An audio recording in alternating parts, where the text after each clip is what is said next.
Ânimos, sejam bem-vindos a mais um vídeo, pessoal. Aqui quem nos fala é o Santos, do canal Santos Pereira 2. Hoje nós iremos começar uma nova jornada, mas não é de um jogo. Aqui no canal Santos Pereira 2, onde atendemos todos os gostos.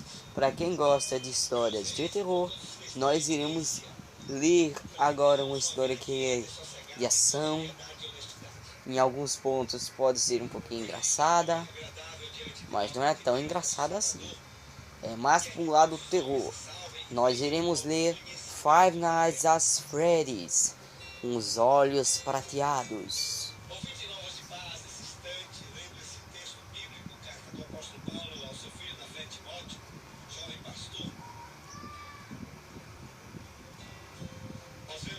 Se você curte Five Nights at Freddy's, já vai sentando o seu dedo aí no like, se inscrevendo no canal, valeu? Isso ajuda muito.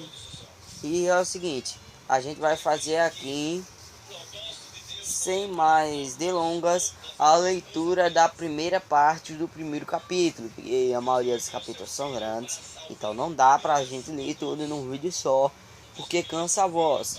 Então a gente vai dividindo os capítulos em partes, parte 1, parte 2.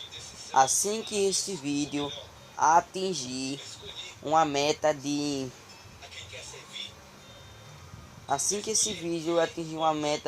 de 100 likes, eu posto a parte 2, o segundo capítulo. Então vai sentando o dedinho aí no like para você ter a parte 2, valeu?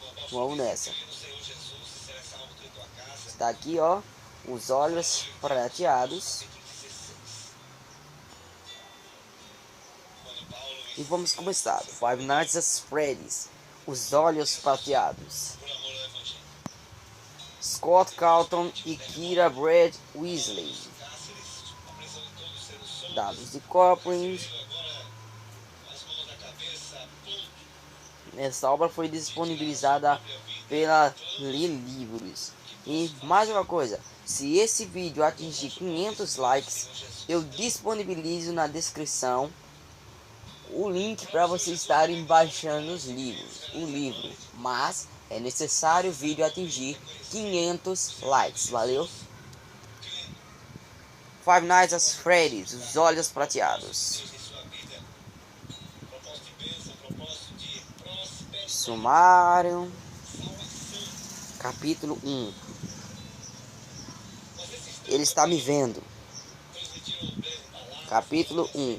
Ele está me vendo. Charlie se ajoelhou no chão. Estava espremida entre uma fileira de fliperamas e a parede, em cima de um emaranhado de fios e tomadas inúteis espalhadas. Havia sido encurralada. A única saída era passar pela coisa, mas a menina nunca seria rápida o bastante. Por entre as máquinas tinha vislumbres daquilo, andando de um lado para o outro. Não havia muito para onde ir, mas Charlie tentou engatinhar para trás. Quando seu pé ficou preso em um fio, ela parou e se contorceu com cuidado para soltá-lo. Ouviu um estrondo de metal e a máquina distante tombou na direção da parede. A coisa atacou, outra vez estilhaçando a tela. Depois se dirigiu à máquina ao lado e foi golpeando uma por uma em um movimento quase ritmado, destruindo tudo e se aproximando cada vez mais do esconderijo de Charlie. Tenho que sair daqui de qualquer jeito. O pensamento desesperado era inútil. Não havia saída. O braço de Charlie doía. Sua vontade era gritar. O curativo estava ensopado de sangue e a menina tinha a sensação de que estava se esvaindo. ficando seca. O fliperama ficando seca. O fliperama, a alguns centímetros de seu esconderijo, bateu na parede e ela se encolheu. A coisa estava chegando mais perto. Charlie ouviu um ranger das engrenagens e os cliques do mecanismo cada vez mais alto. Mesmo de olhos fechados, viu a maneira como aquilo olhava para ela. Podia visualizar a pelagem suja, embaraçada, e o metal exposto por baixo da carne sintética. De repente, a máquina à sua frente foi atirada para longe, como se fosse um mero brinquedo. Uns fios e cabos foram puxados, e cabos embaixo de Charlie foram puxados com força, e ela escorregou, quase sendo derrubada. Recuperou o equilíbrio e olhou para cima, a tempo de ver o golpe do gancho. Bem-vindo a Ricane Utat. Charlie abriu um sorriso amargo ao avistar o letreiro e continuou dirigindo. O mundo não parecia nem um pouco diferente ali do outro lado da placa, mas ela sentiu um misto de ansiedade e nervosismo ao atravessar aquela fronteira. Não reconheceu nada no lugar, mas também não estava esperando reconhecer mesmo. Não ali, onde só havia estrada e áreas abertas, tão distante do centro. Ela se perguntou como estariam os outros, quem haviam se tornado. 10 anos antes eram todos melhores amigos. Então aquilo aconteceu e tudo acabou. Pelo menos para Charlie. Não os via desde que tinha 7 anos na infância. 7 anos. Na infância, trocavam cartas o tempo todo, principalmente com Marla, que escrevia como falava, rápido e sem muita coerência. Mas com os anos foram se distanciando as cartas, diminuindo, e as conversas que levaram aquela viagem tinham sido todas superficiais e repletas de pausas constrangedoras. Charlie repetia os nomes, como se quisesse reafirmar a si mesma que ainda se lembrava: Marla, Jessica, Lamar, Carlton, John e Michael. Michael, mas eu vou ler Michael. Michael era a razão da viagem, afinal, tinha se passado 10 anos desde sua morte, 10 anos desde o acontecimento, e os pais do menino queriam que todos se reunissem para uma cerimônia em sua homenagem. Queriam todos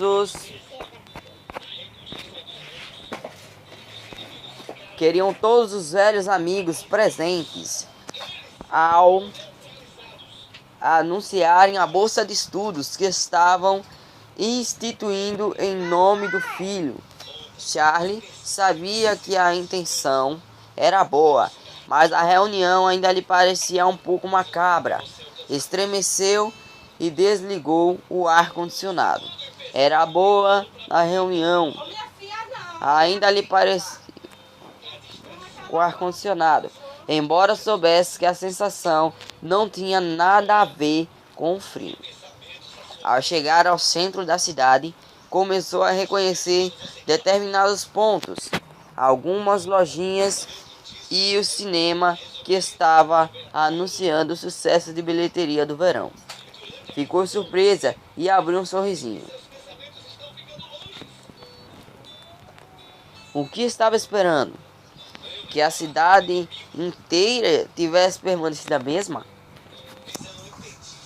Um monumento à sua partida congelado por toda a eternidade no mês de julho de 1985?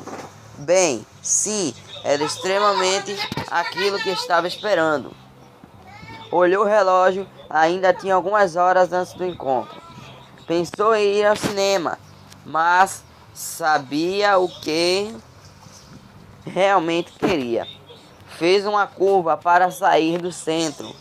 10 minutos depois, desligou o motor e saiu do carro.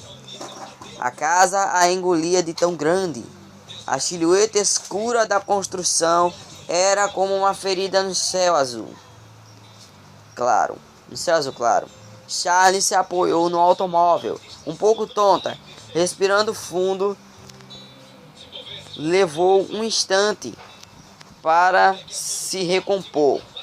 Sabia que a encontraria lá. Uma bisbilhotada nos extratos bancários da tia, alguns anos antes, tinha revelado que a hipoteca fora paga e que tia Jen continuava arcando com os custos dos impostos. Só fazia uma década. Não havia por que ter mudado nada na casa. Charlie subiu a escadinha devagar, observando a tinta descascada. O terceiro degrau ainda tinha uma tábua solta e as roseiras haviam tomado conta da lateral da varanda. Uns espinhos cravados famintos na madeira. A porta estava trancada, mas Charlie ainda carregava sua chave no cordão. Jamais chegara a usá-la. Quando a colocou na fechadura, se lembrou da vez em que o pai pendurara aquela correntinha em seu pescoço. Caso você precise um dia. Bom, o dia havia chegado. A porta se abriu com facilidade e Charlie olhou ao redor. Não lembrava muita coisa dos seus primeiros anos ali. Era um bebê na época e aquelas memórias haviam desaparecido na névoa. Haviam sido dissipados na névoa de luto e perda de uma criança, junto com a incapacidade de compreender por que a mãe tivera que ir embora e a necessidade de se agarrar ao pai. Por causa disso, desconfiando de tudo o que o incluísse e só conseguindo se sentir confortável em sua presença ou afundada em suas camisas de flanela e em seu cheiro de graxa e metal quente. A escada se estendia à sua frente, mas em vez de subir, ela foi para a sala de estar, onde toda a mobília continuava no mesmo lugar. Nunca percebera quando criança, mas a casa era um pouco grande demais. A casa era um pouco grande demais para os poucos móveis que tinha. As coisas eram posicionadas distantes umas das outras para preencher o espaço. A mesinha do centro ficava longe do sofá, de modo que quem tivesse sentado no chão conseguiria alcançá-la. A poltrona ficava quase do outro lado do cômodo, isolada. Havia uma mancha escura no piso, perto do centro da sala. Charlie a contornou depressa e foi até a cozinha, onde os armários só guardavam algumas panelas, frigideiras e pratos. Nunca sentira falta de nada na infância, mas naquele momento lhe parecia que a eternidade desnecessária da casa era uma espécie de pedido de desculpas. Um homem que tinha sofrido tantas perdas, tentando dar à filha tudo o que podia. Não importa o que fizesse, ele sempre tendia a enxergar. Na última vez em que ela estivera na casa, o local estava escuro e tudo lhe parecia errado. Foi carregada até o quarto, no andar de cima. Embora tivesse 7 anos na época, e pudesse chegar mais rápido se fosse andando, tia Jane havia parado na varanda para pegá-la no colo e protegeu seu rosto como se Charlie não fosse um bebê, só sob o sol escaldante. No quarto, a tia a colocou no chão, fechou a porta e mandou que arrumasse a mala. Charlie então chorou, porque sua malinha tão pequena jamais daria conta de todos seus pertences. Voltamos depois para pegar o resto, disse a tia sem disfarçar impaciência, enquanto a menina enrolava indecisa em frente ao armário, tentando escolher que camisetas levar. Nunca voltaram para pegar o que ficou para trás. Charlie subiu a escada e seguiu para o seu antigo quarto. A porta estava entreaberta e, ao entrar, foi tomada por uma sensação vertiginosa de deslocamento, como se estivesse prestes a encontrar sentada no chão, cercada de brinquedos, uma versão mais nova de si mesma, que olharia para ela e perguntaria: quem é você? Como o restante da casa, o quarto estava intocado. As paredes eram de um tom pálido de rosa e o teto, que tinha uma inclinação acentuada acompanhando o telhado, era da mesma cor. A cama continuava encostada na parede, embaixo de uma grande janela. O colchão permanecia intacto, embora sem roupa de cama. Havia uma frestinha de janela aberta e cortinas de renda já apodrecendo, ondulavam na brisa gentil que entrava uma mancha escura na pintura ali embaixo, onde a chuva tinha se infiltrado por anos a fio, entregava o abandono da casa. Charlie subiu na cama e fechou a janela, que resistiu um pouco com um rangido. Depois ela se afastou e voltou a sua atenção para o restante do cômodo, para as criações do pai. Em sua primeira noite na casa, Charlie teve medo de dormir sozinha. Não lembrava da ocasião, mas o pai lhe contara tantas vezes que a história acabou quase virando uma lembrança. Charlie se sentou na cama e chorou desesperada, até que ele foi ao quarto, a pegou no colo e, com um abraço, prometeu que ela jamais ficaria sozinha de novo. Na manhã seguinte, ele a levou pela mão até a garagem, onde começou a trabalhar determinado a cumprir sua promessa. Sua primeira invenção foi um coelho roxo, que ficara cinza com o tempo por causa da exposição ao sol. O pai o chamava de Theodore.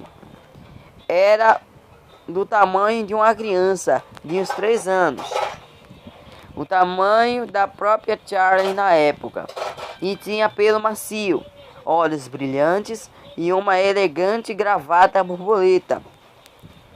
Não fazia nada de muito complexo, mas acenava com a mão, inclinava a cabeça para o lado e dizia na voz do pai: "Eu te amo, Charlie."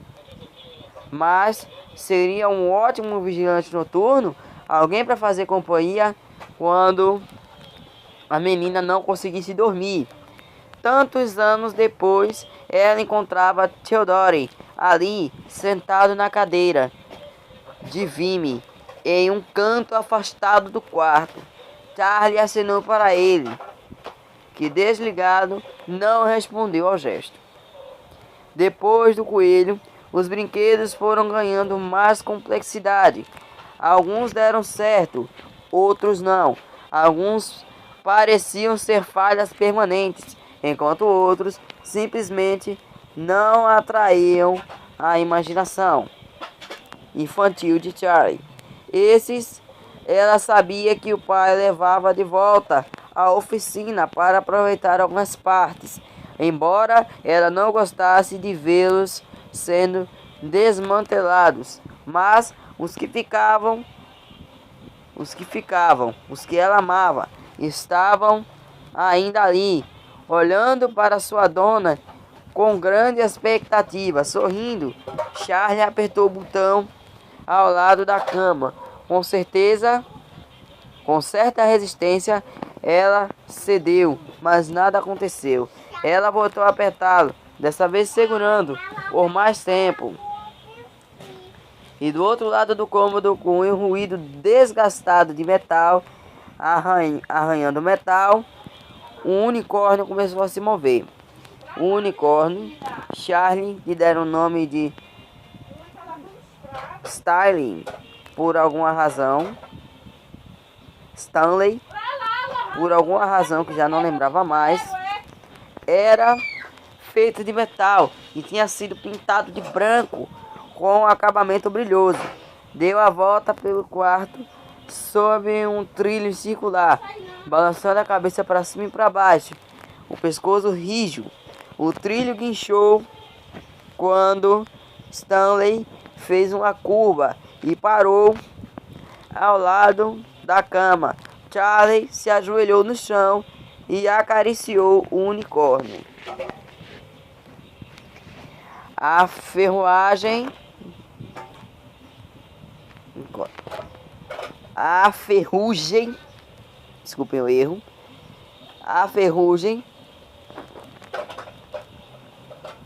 perdida a batalha contra a ferrugem.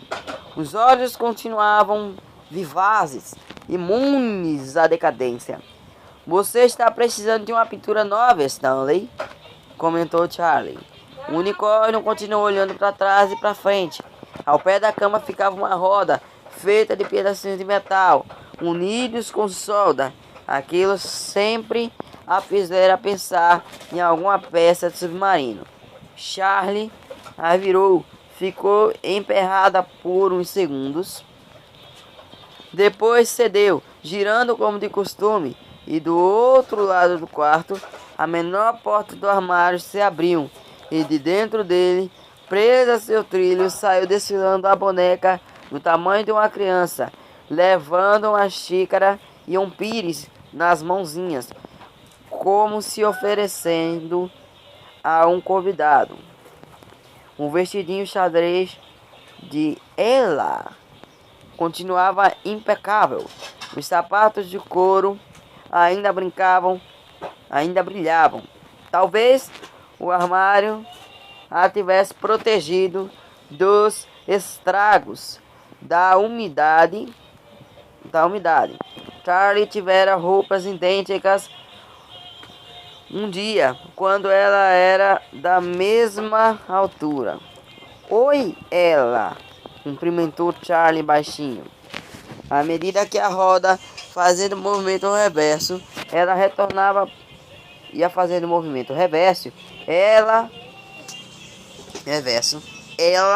retornava para o armário. E a porta se fechou depois que a boneca entrou. Charlie a seguiu. Eram 3 armários que foram construídos alinhados à inclinação do teto.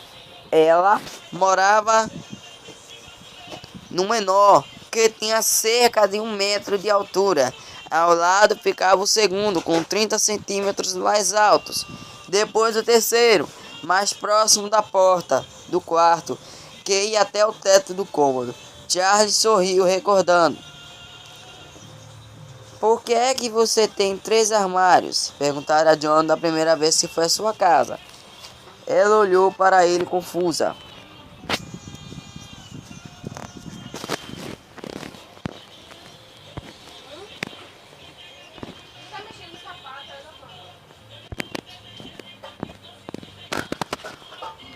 Porque sim, ué. Porque sim, ué. Respondeu enfim. Apontou na defensiva para o menor deles. Mas aquele ali é da ela, acrescentou John. John assentiu satisfeito com a explicação. Charlie abriu a porta do móvel do meio. Ou tentou. Estava trancada. Ela sacudiu algumas vezes, mas desistiu sem muita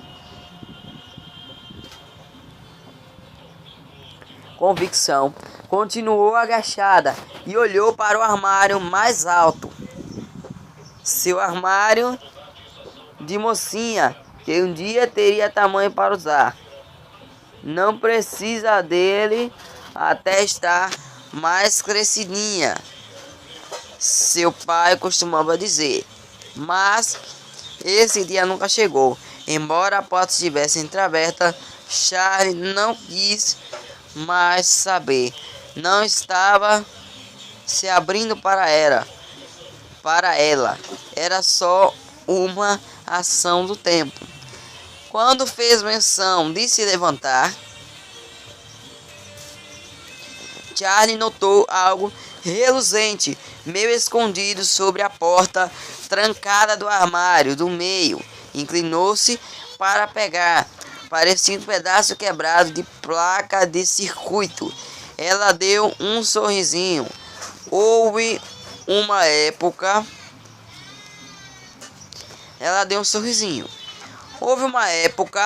muitos anos antes, em que poderia encontrar porcas, parafusos, sucatas e partes avulsas por todos os cantos da casa. O pai sempre tinha alguma pecinha solitária escondida nos bolsos. Carregava para cima e para baixo os projetos em que estava trabalhando.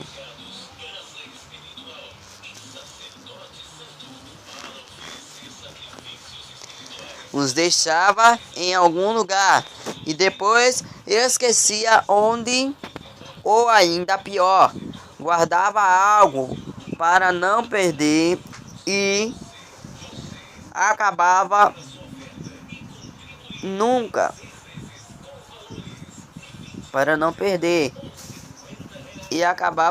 encontrando. Havia também alguns fios de cabelo da menina presos num pedaço quebrado de placa. Ela os desembolou da pecinha de metal com cuidado. Finalmente, como se vivesse adiando o momento, Charlie cruzou o cômodo e pegou Theodore. O sol não tinha desbotado as costas do brinquedo, como fizera na parte da frente. Ali ele permaneceria do mesmo tom escuro de roxo que ela lembrava. Apertou o botão na base do pescoço, mas ele continuou falecido, sem vida. Pelo roxo, o pelo estava puído, uma das orelhas quase solta, presa apenas por um fio apodrecido e pelo buraco que se formava. Charlie viu a placa verde lá dentro. Ela prendeu a respiração, tentando escutar algo temerosa. Eu te morri, disse o coelho com ruídos hesitantes e quase inaudíveis. A garota o colocou no chão, um rosto quente e o coração apertado. Não esperava ouvir a voz do pai outra vez. Também te amo. Charlie olhou ao redor do quarto. Quando criança, aquele era seu mundo mágico particular e ela era possessiva com ele. Apenas alguns amigos escolhidos a dedo tinham permissão para entrar. Ela foi até a cama e colocou Stanley no trilho de novo. Saiu do quarto, fechando a porta, antes que o unicórnio pequenino chegasse ao seu destino. Dá pra tu olhar tua irmã, Juan? Olha o que ela tá fazendo. Também te amo. Charlie olhou ao redor do quarto. Quando criança, aquele era seu mundo mágico particular. Peraí que eu já li.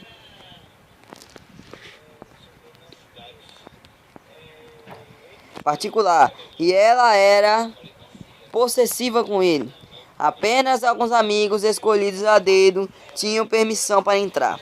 Ela foi até a cama e colocou Stanley no trilho de novo. Saiu do quarto e fechou a porta antes que o unicórnio pequenino chegasse ao seu destino. Saiu da casa pela porta dos fundos e parou diante da garagem que funcionava como oficina do pai. Meio enterrado no cascalho, a poucos passos adiante, Charlie pegou um pedacinho de metal. Tinha uma articulação no meio e ela abriu um sorriso ao empurrá-la para frente e para trás. E uma articulação de cotovelo. Pensou, para quem deveria para trás. É uma articulação de cotovelo. Pensou, para quem seria? Charlie estivera ali, naquele ponto do quintal, muitas vezes. Fechou os olhos e as lembrancinhas. Os olhos e as lembranças a invadiram. Voltaram a ser uma menininha, sentada no chão da oficina do pai, brincando com pedacinhos de sucata, de madeira e de metal, como se fossem blocos de montar, tentando construir uma torre com peças irregulares que não se encaixavam. A garagem era quente e ela estava de short e tênis. A fuligem, grudando em suas pernas suadas, quase sentia o odor pungente e metálico do ferro de solda. O pai estava por perto, nunca saindo de vista, trabalhando em Stanley, um unicórnio. O focinho ainda estava inacabado. Um lado era branco, brilhante e simpático, com um reluzente olho castanho que quase parecia enxergar. A outra metade era apenas placa de circuitos e partes de metal. O pai de Charlie olhou para a filha e sorriu. E a menina também sorriu, se sentindo amada. Em um corredor escuro, atrás dele, quase visível, estava pendurado um aglomerado de membros metálicos. Um esqueleto retorcido com olhos prateados ardentes. De tempos em tempos, tinha um espasmo esquisito. Charlie tentava não olhar para ele, mas enquanto o pai trabalhava a ela, se distraía com os brinquedos improvisados. Seu olhar não acabava sendo atraído para aquele carro. Os braços e as pernas contorcidos pareciam quase debochar dela, feito um bobo da corte, sombrio, e ainda assim havia algo naquela confusão que sugeria uma dor imensa. "Papai!" chamou Charlie. E o pai não tirou os olhos do trabalho. "Papai!" repetiu ela com mais urgência. E ele se virou para a filha devagar, como se não tivesse presente de corpo e alma naquele mundo. "Está precisando de alguma coisa, amor?" Ela apontou para o esqueleto de metal. "Dói?" era o que queria perguntar, mas quando encarou o pai, descobriu que não conseguia. Balançou a cabeça, não, não.